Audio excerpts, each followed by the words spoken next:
ایک جزیرہ تھا جہاں کا سیاسی نظم یہ تھا کہ وہ سال کی آخری تاریخ کو جو ان کا حق میں وقت ہوتا اس کو معزول کرتے اور ایک ایسی جگہ چھوڑ دیتے جہاں جنگل تھا اور جانوروں کا رین بسیرا تھا، اور ساحل پہ آ جاتے۔ پہلا شخص جو اترتا ساحل پہ اس کو اپنا حکمران مان لیتے، اور یہ ان کا ایک مدت سے دستور رہا۔ جو بھی تخت نشین ہوتا وہ بھول جاتا کہ سال کے بعد میرے ساتھ یہ کیا کریں گے، اور بلا تعامل وہ اعزاز و تکریم اور وقار کے ساتھ مسند نشین ہو جاتا اور عیش و عشرت کرتا۔ ایک دفعہ وہ اپنا حکمران جنگل کے سپرد کرنے کے بعد ساحل پہ آئے تو جو سب سے پہلا شخص ان کی دھرتی پر ان کے جزیرے پہ اترا وہ بڑا دانا بینا شخص تھا اور پیشے کے اعتبار سے تاجر تھا۔ تو انہوں نے اسے کہا کہ تم آج کے بعد ہمارے حکمران ہو۔ اس نے کہا میں تو تاجرانہ غرض سے آیا ہوں، میں تو اصول سلطنت کو، امور حکومت کو جانتا ہی نہیں ہوں۔ انہوں نے کہا یہ ہمارا دستور ہے، اور ساری کہانی سنائی کہ ہم سال بار تخت پہ بٹھائے رکھتے ہیں، سال کی آخری تاریخ کو وہاں سے اٹھاتے ہیں اور دوسری جانب ایک جنگل ہے جہاں ہم اس کو پھینک آتے ہیں۔ تو یہ ہمارا ضابطہ ہے، تم نہیں بھی مانو گے تو ہم زبردستی تخت پہ باندھ کے بھی بٹھانا پڑا تجھے بٹھائیں گے۔ تو جب وہ مصر ہوئے تو اس نے کہا کہ مجھے یہ بتاؤ کہ سال بھر میری بات ماننے کے لیے تو آمادہ ہو گئے؟ انہوں نے کہا کیوں نہیں، ہم سال بھر آپ کی بات ماننے کے لیے آمادہ ہوں گے۔ اس نے کہا ٹھیک ہے، میں تمہارا حکمران بننے کے لیے تیار ہوں۔ ہوتا یہ تھا جو تخت نشین ہوتا وہ بھول جاتا کہ سال کی آخری تاریخ کو میرے ساتھ کیا ہونے والا ہے۔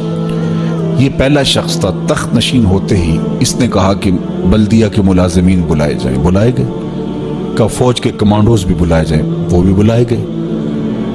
اس نے ان کو کہا کہ تم جاؤ جنگل میں جہاں بادشاہوں کو پھینک کے آتے ہو اور وہاں کے موذی جانوروں کو کاٹ دو۔ بلدیہ کے ملازمین کو کہا کہ تم ان کے پیچھے جاؤ اور کانٹے دار جھاڑیاں کاٹو۔ وہاں معماروں کا ایک گروہ بھیجا کہ وہاں جا خوبصورت محل تعمیر کرو۔ وہاں پھلدار، پھولدار، سایہ دار درخت لگوانے شروع کر دیے اور پورا سال اس جنگل کو کٹوانے، اس کے موذی جانور قتل کروانے، وہاں محل تعمیر کروانے، پھلدار، پھولدار، ثمر بار درخت لگانے میں حکومتی مشینری کو لگائے رکھا۔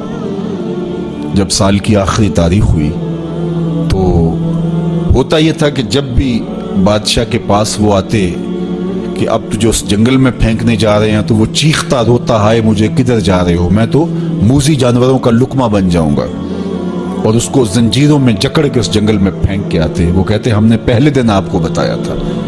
رومی علیہ رحمہ فرماتے جب وہ زنجیریں لے کر آئے تو اس کو کہا کہ ہم تمہیں وہاں پھینکنے جائیں گے۔ تو اس نے کہا کہ زنجیروں کی کیا ضرورت ہے، میں خود چل کے جانے کے لیے تیار ہوں۔ رومی کہتے ہیں کہ یہ یہاں بیٹھ کے تخت پہ اس فکر میں لگا رہا جہاں اس نے جانا تھا، اور اس کو پتا تھا کہ یہاں تو ایک سال بھر کے لیے آیا ہوں، تو میں نے تو پھر بقیہ ساری زندگی اس جنگل میں کاٹ دی ہے، اور وہاں بچھو ہیں، وہاں سانپ ہے، وہاں موذی جانور ہیں، وہاں بھیڑیے ہیں، چیرنے پھاڑنے والے درندے ہیں، وہاں کانٹے دار جھاڑیاں ہیں۔